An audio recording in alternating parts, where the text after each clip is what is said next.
waxaan saakay tegay branji ee hamba ku leeyihiin kambaniga loo yaqaano Volkswagen baabuurtooda oo ay ku soo bandhigaan baabuur cusub.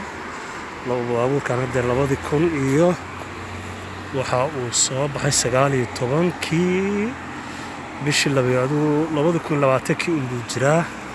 qiimihiisu waa 45,000 euro. markuu qofku deyn ku qaadanayo bishii 600 ayuu bixinayaa muddo 48 bilood ah buu lacagta wadayaa. waa gaari foolkiisu sida nooxada oo u sameysay waa gaari Volkswagen kanna waa la mid.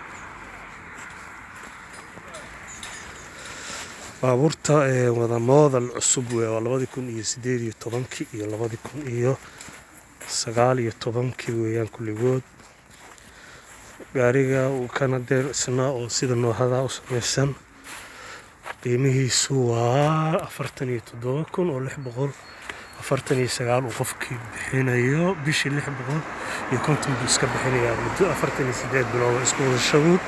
kambaniga baabuurtan dib u gadaya muddo sanad ah iyo waxbay yaaleen.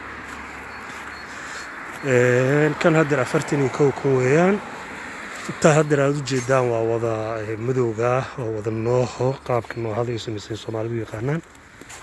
waxaan galeynaa kuwa yaryar oo ka duwan oo iyaguna Volkswagen ah. kan waa qiimo weli laguma dhajin.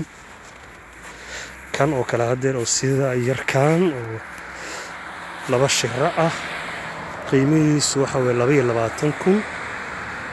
waxa isaguna uu soo baxay oo 2020 waa hal sano buu jiraaba gebigiisa waa cusub yahay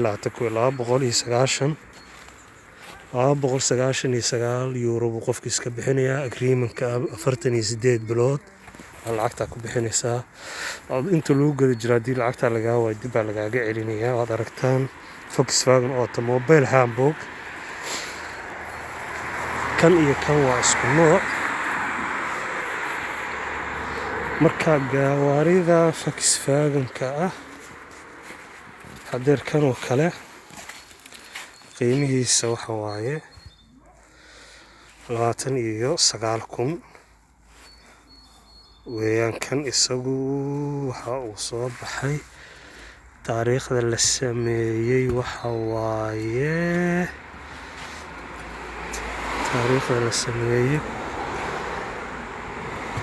kuma ay halkaas soo qoran laakiin waxay ku soo qoreen lacagta iyo contactiga iyo waxa.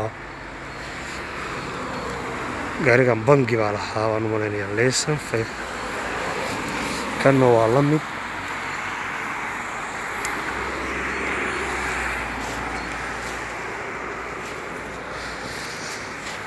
baabuurtan caddaan iyo madow baabuurta nooc u wada badan. kan waa 31,000. waad aragtaan qiimihiisa wax yar 123 kilomitir buu socday. kan isagu waa socda kan waa isticmaal isagu sanadkii uu soo baxay